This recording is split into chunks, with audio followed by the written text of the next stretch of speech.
आदेश जय श्री महाकाल। आज आप सभी को हाजरात की सिद्धि बताने जा रहा हूं, जो वनस्पति औषधि का प्रयोग करके आप लाभ ले सकते हैं।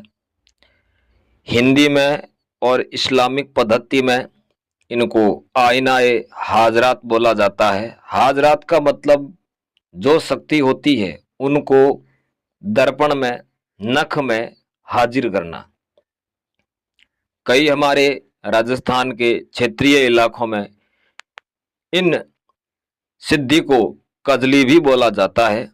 तो वह किस प्रकार से डिब्बी बनती है, उसका क्या प्रयोग है, उसको कैसे डिब्बी को बनाए, कैसे उनका काजल बनाए, वो आप सुनिए।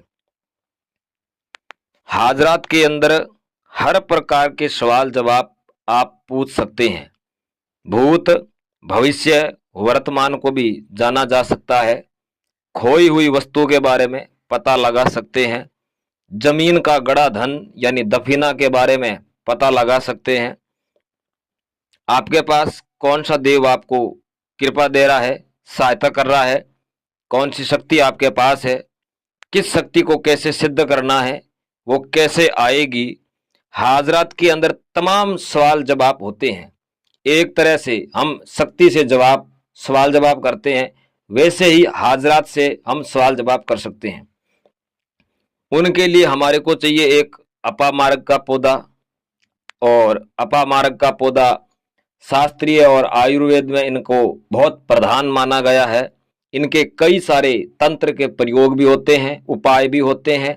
ये जो औषधि है ये सबसे लाभकारी और गुणों से भरपूर भरी हुई है। इन औषधि को लोग अपने पैरों तले रौंदते हैं, क्योंकि इनका पारख नहीं होता। कहते हैं कि हीरे की पारख जौहरी को होती है, हर किसी हीरे की पारख को नहीं कर सकता। कई क्षेत्रों में अपामार्ग राजस्थानी भाषा में आंधी झारा यानी आंधी चढ़ा, कई लोग इनको चिरचिटा बोलते हैं, जो वेस्ट बंगाल साइड छत्तीसगढ़ी भाषा में इसको लटजीरा या चिरचिटा कहा जाता है। अपामार्ग का जो पौधा है वह औषधियों से परिपूर्ण परिपक्व पौधा है। एक इस वनस्पति से आप कई सारे प्रयोग कर सकते हैं। मैं इनका एक चमत्कारी प्रयोग बता रहा हूं जो आजमुदा है। हमने खुद इनको प्रयोग को किया है। कोई भी साधक शिव शक्ति चैनल के माध्यम से इनको प्रयोग में ले सकता है।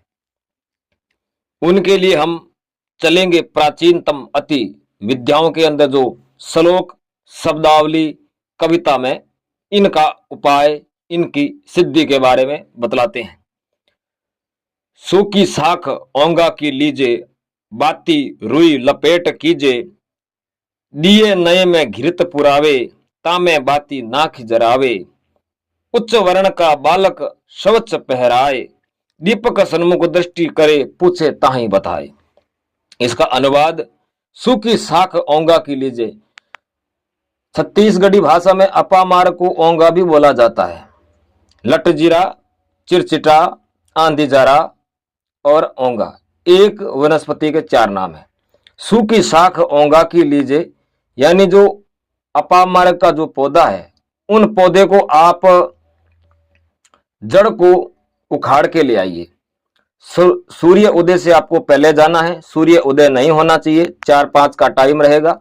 उठ के आप स्वच्छ कपड़े पहन के स्नान आदि करके निवृत्त होके फिर जाइए और पूर्व की दिशा की तरफ मुख करके पौधे के पहले 5 या 7 परिक्रमा करें।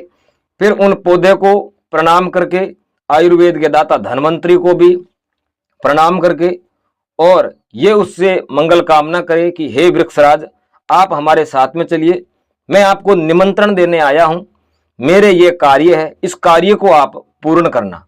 वो आप निमंत्रण देके आइए शनिवार के दिन सुबह। निमंत्रण देने के बाद आप जब भी उसको निमंत्रण दोगे तो बोलना, मैं दूसरे दिन आपको लेने आऊंगा, आप मेरे साथ चलिए, आप अपने दिव्य औषधि के साथ चलिए, आपके सारे गुण, आपकी सारी शक्तियां मेरे साथ चले, मेरा कार्य सिद्ध करे। फिर आपको दूसरे दिन रविवार को जाना है। सूर्योदय से पहले एक झटके में पौधे को उखाड़ के घर लाना है, फिर उसको लाकर के छाया में सुखा देना है। उनकी जड़ को और शाख को दोनों को मिक्स करना है। शाख का मतलब डाल, यानी उनका जो तना होता है, पौधे का जो तना है, उनको और जड़ को दोनों को लेके और अच्छे से सुखा के छाया में, फिर दोनों को एक साथ जॉइंट करके उसके ऊपर बत्ती बनाए, यानी रुई लपेट दीजिए। और रुई लपेटने के बाद आप उसमें काजल पारे, उस बत्ती को दीपक में डाले, कोरे मट्टी के दीपक में डाल के फिर उसका आपको काजल निकालना है। और काजल निकालने के बाद इसका काम आगे होता है। सूखी साख ओंगा की लीजिए, बाती रुई लपेट कीजिए, दिए नए में घिरत पुरावे, यानी नया दिए के अंदर घी डालना है। नए दिए में घिरत पुरावे, तामे बाती नाख जरावे, उसके अंदर बत्ती डाल के आपको जलाना है। उच्च वर्ण का बालक स्वच्छ पहराए, दीपक सन्मुख दृष्टि करे ताहे पूछी बताए। फिर आपको उसका काजल पाड़ लेना है, स्वच्छ बढ़िया। काजल निकालने के बाद 10 साल का, 12 साल का, 8 साल का बच्चे को बढ़िया शुद्ध नहला धुला के कपड़े वगैरह पहना के उसको बिठाइए और उनके नक के ऊपर काजल लगाइए, या फिर उसको डिब्बी दे दीजिए, या फिर एक आईना लीजिए, उसके ऊपर काजल को लगाइए। फिर आपको अपने इष्ट देव को, ग्राम देवता को, अपनी जो शक्ति है, आपने जो इष्ट को साधा उनको प्रणाम करके और उनको याद करके कहना, हाजरात का जो भी देव है, जो भी मौकिल है, पीर पैगंबर है, कोई भी है, वो इसके अंदर आकर के मेरे कार्य को पूर्ण करे। फिर आपको उसमें वो पीर साहब होएंगे, या तो पीर होगा, या फिर मौकिल होगा, या फिर यक्ष देवता होगा, जो भी होगा, उनको जो जो सवाल पूछोगे वो बताएगा। अनर्गल ऐसे सवाल ना पूछे, नाजायज सवाल ना पूछे, इसका आप फायदा उठाइए। ये औषधि हमारे खुद के काम आजमुदा प्रयोग किया हुआ है। मिलते हैं ऐसे ही नेक्स्ट वीडियो में, तब तक के लिए जय सिया राम। आप लोग मेरे चैनल को सब्सक्राइब करें।